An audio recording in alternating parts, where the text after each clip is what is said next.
Hey journeys, where y'all been? I am back with another video. Today I wanted to come and do another part of the Becoming Unique series. I wanted to share with y'all a little bit about my experiences growing up in church.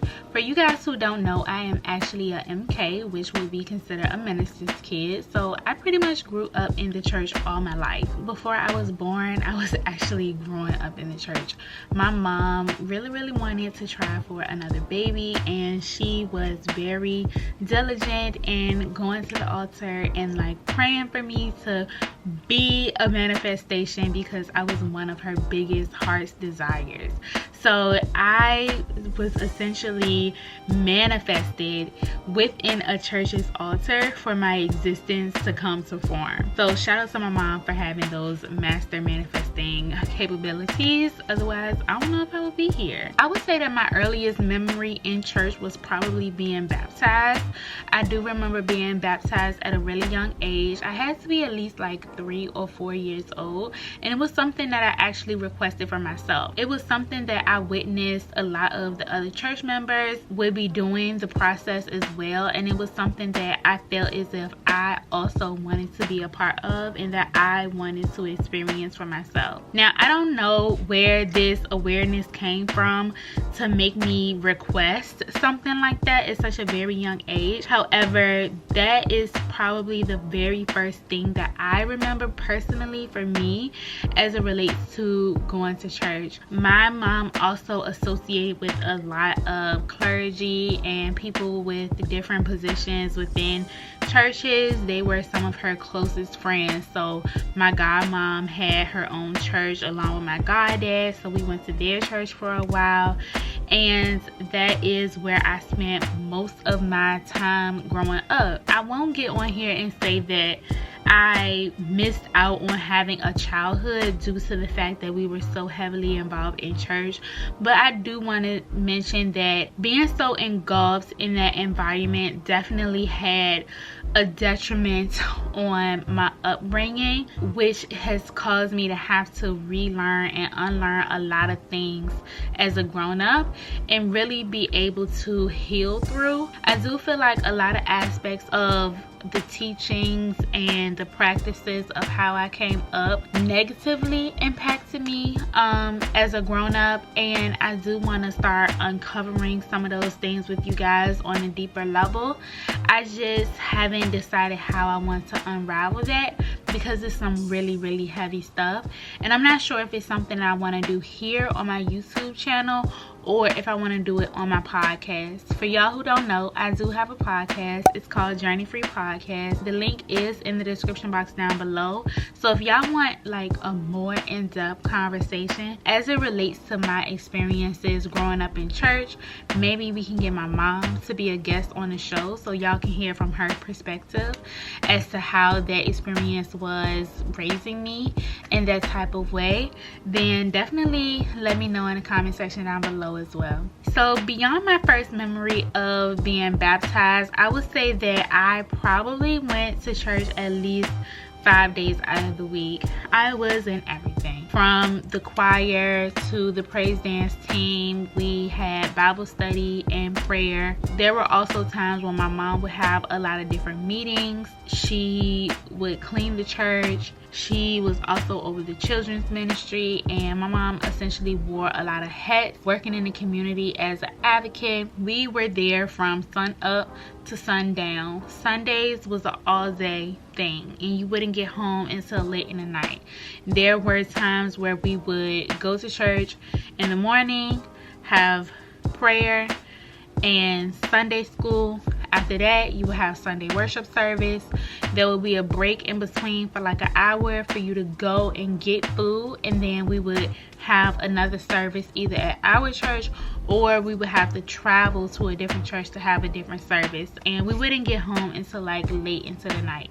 And this is pretty much how a lot of my weekends went. I didn't have any Sundays to myself. The Sunday was definitely very devoted to being at church. As I've been unpacking this, as I've been discovering this, something that I found is that a lot of the rituals and stuff and how participatory you had to be and how active we had to be, I now question if that was truly cult behavior. I feel like the churches that I went to were essentially cults for so many different reasons. One of the reasons is because they would enforce for you to be there from sun up to sundown all day.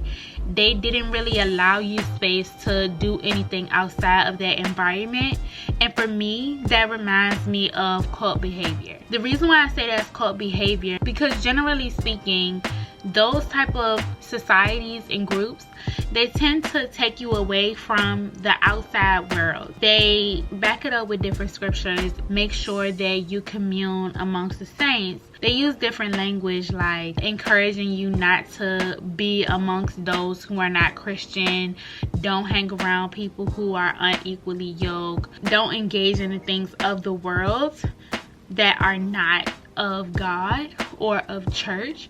And they would frame all of these activities, all of these meetings, all of these clubs as praising God and worshiping God, when in all reality, from my experiences going, what I have found, like now that I'm looking deeper into it, I think they wanted it to feel as if that was your only safe haven, that you could commune. If you ever went to something outside of that, or if you didn't show up one day, they would be calling your phone and asking if you were okay, when really I don't perceive that it was always genuine. I do perceive that they were trying to enforce this sense of that's the only community that you have, and anything that you do outside of this community will be seen as not of God and frowned upon, and that's not okay. Another thing was attire. If you were in a certain position in the church and you were a woman, you couldn't wear certain things. If you were a part of any of the ministries, you couldn't wear certain things. There will be rules like you can't wear long nails, you can't wear heavy makeup, you can't wear pants if you're going to be on the pulpit. Oh my God. You couldn't wear certain things if you were in this hierarchy that they've created, right? They weren't so hard on the younger kids about it, but when you started to grow up and develop, like certain things you couldn't wear. They called it being decency and in order. What I found about that is that too for me was cult-like behavior. In some of the cults, y'all can see how they would have certain uniform as to how you're supposed to dress, and they all like wear the same colors.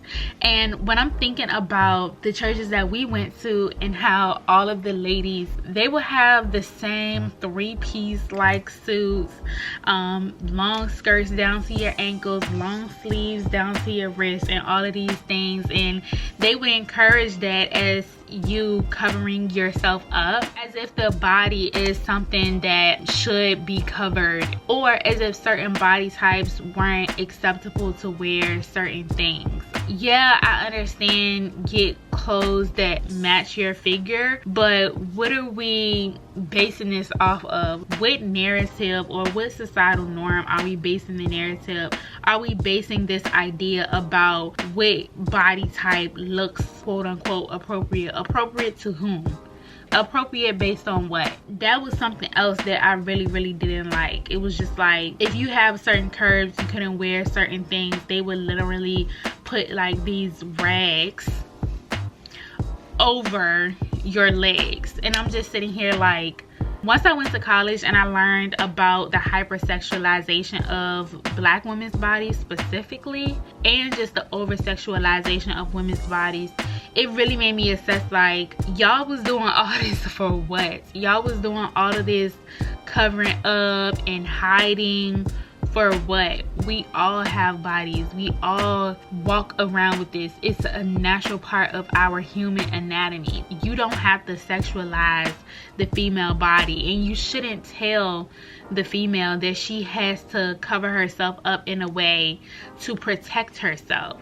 Why aren't we just teaching men to have respect for women's bodies, and don't think that because a woman is wearing X, Y, and Z, she is something that you can catcall towards, or something that you can attain, or something that you can look over in like these sexually desirable ways, when she not even stunting you. So that was also something that I witnessed as well. And it's creepy stuff to see at a young age. I saw a lot of what mainstream or culturally we would call exorcisms. So just being in spaces that I would actually see like exorcisms being done on people. I would see people have demons or spirits brought out of them, so to speak. And y'all gonna see me use a lot of quotations, and that's because of the language.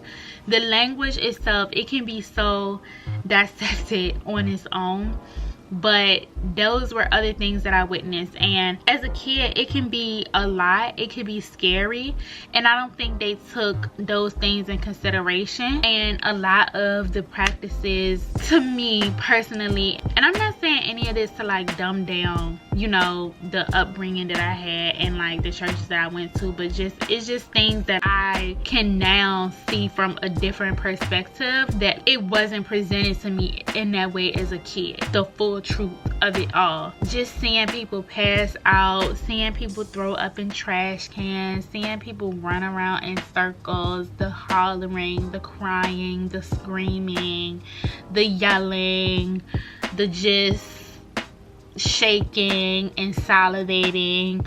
All of that stuff was traumatic for me. It became so normalized, but nobody ever talks about in depth, at least to the kids anyway, about protecting yourself and protecting your energy and protecting your sphere against these things. They had the knowingness that spirits so-called jump from one person to the next, but you have these kids in here while you're performing these exorcisms on people. It just didn't make sense to me, and I feel like you should be at a certain age to be in the same space where things like that is happening. And for me, I feel that way because there was no sit down or conversation or discussion had with the children. It's just something that we do because we've always done it, and it's necessary because we have to help this person and we have to save this person. And from our perspective, it just looked like y'all were hurting them. Does that make sense? Because no one explained to us what it really meant or what was happening, and so we had to create these stories for ourselves and try to make sense of it for ourselves. It was like we were having all of these Sunday services, we were having all these Bible studies, we were having all of these meetings, and nobody had the right conversations. And this is only from the environments that I grew up in. I'm not saying that all spaces are like this, but I'm saying for the ones that I grew up in, there were certain questions that I found that I couldn't ask. I'm a why person, and I want to know why. I really did not appreciate coming up how I had to make sense of a lot of things on my own, because the people who were supposed to be our teachers, the leadership, they didn't even know themselves as to why we were doing things like this. Me having to witness a lot of like the pain and the trauma that they also put people in my family through that are really, really close to me, it definitely pushed me off from those environments. It started to really help me see like, wow, I really feel like I was in a cult, because these people, this space was definitely emotionally manipulating, it was financially manipulating, it was energetically manipulating, and I felt like they preyed on people in the most vulnerable spaces in their lives, and they gave them these narratives to make them feel like their source was through that organization, that group, that building, when all reality, like the source of all is within us and reflecting from something higher than us. And I think that that message was missing a lot of the times. I feel like a lot of the messages that we get, I feel like it was curated in a way to benefit leadership and their best interests. I don't necessarily feel like it was for the people. And I feel as if they created this space of just heightened codependency on their ideals and their values that they created, and they called them traditions. Nobody stopped to think, when is this going to change? When are we going to evolve past this ideal, this way of doing stuff? Is anybody going to stop and ask, like, why are we all walking senselessly like ducks in a row, but nobody's like, where are we going? Where is this headed? You know, I didn't understand how the same people would constantly go to the altar for like a prayer call, but like their life situations never changed.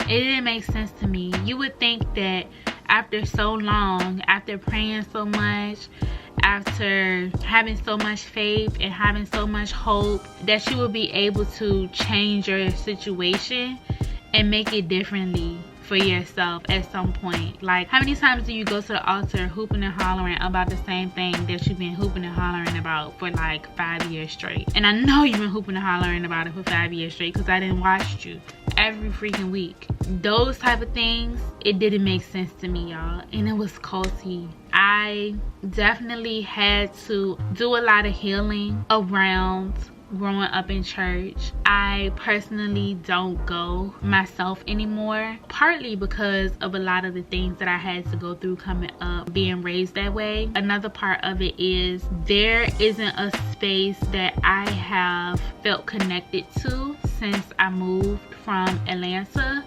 where I feel like I can 100% fully just be myself. I have been having a need that I recognize for group dynamic, group community. I became very used to having the church as my sense of community and having the church for that group dynamic. But now that I don't go to church, a piece of that for me is missing. However, I have not found the space where I can go to get exactly what it is that I'm looking for, because I know what it is that I'm looking for. It exists in some way. I just haven't been able to discover it yet. I don't ever want to feel as if I am not affirmed for who I am. For y'all who may be watching this for the first time, my sexuality, it does play a big role in that. But beyond that, because I know some heavy Bible pushers is gonna come at me and be like, oh, you're knowingly sinning, that's why you can't be in the church. No, baby. The reason why I personally cannot go and be in those spaces like I used to is due to the fact that when I'm going, a lot of times the messages do not resonate with me. A lot of times the traditions, they don't resonate with me. A lot of times the gender norms, the hierarchy, the heteronormative behavior, it does not resonate with me. I do feel as if I am too outspoken for the traditional and very much conservative church spaces that I personally grew up in. I am not aligned with that in that way anymore. It doesn't make me somebody who no longer believes. It doesn't make me somebody who doesn't have faith. And it also doesn't make me a person who cannot find aspects of the Bible that resonate with me. But I also just see things on a much bigger scale now than like the backyard churches that we would frequent. No tea, no shade. Like, you gotta start from somewhere. But from what I witnessed, a lot of times I witnessed that they just stayed there, and there was this growth and expansion aspect that I was looking for. That, like, how are y'all stepping into change? How are y'all evolving this? How are y'all overcoming mountains? How are y'all helping people and giving them the tools to get out of valley places? Or is this just a means to have power over someone, or financial gain, or to emotionally manipulate people who are a lot of times at their lowest in life? Just twiddle like this carrot in the air and push this narrative like this is the only thing that's gonna save them.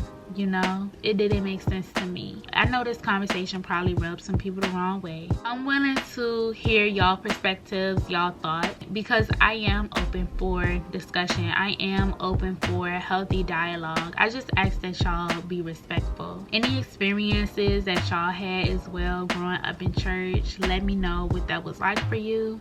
If y'all want like specific story times about me growing up in church and how it shaped me to become and unbecome the woman that I am today, then definitely let me know. I'm definitely open to sharing more stories with y'all. If y'all want to know some of my experiences witnessing exorcisms, essentially they would call it other things like casting out demons, warfare. If y'all want to know about different power struggles that I witnessed, if y'all are wondering how I feel like the church contributed to some type of religious PTSD for me, if y'all want to know how the church influenced me to feel disconnected and disassociated with my body, if y'all want to know how I feel like the church attempted to take away my divine feminine power as a woman, I am willing to share. I have so much to share, and this has been my life,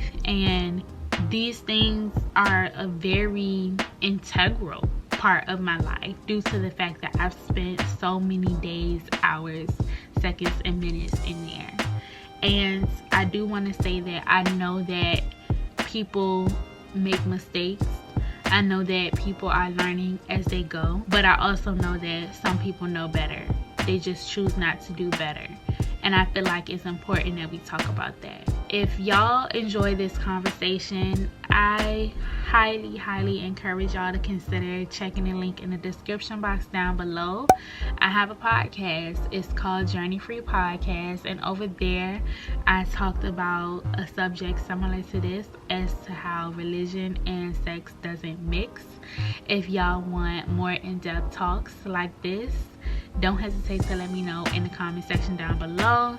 Engage with my podcast. If y'all like this video, definitely consider giving it a thumbs up. If you haven't considered subscribing already, definitely consider doing so, as well as turning y'all post notifications on. That way you can always be on the up and up as to the next time that I post another video.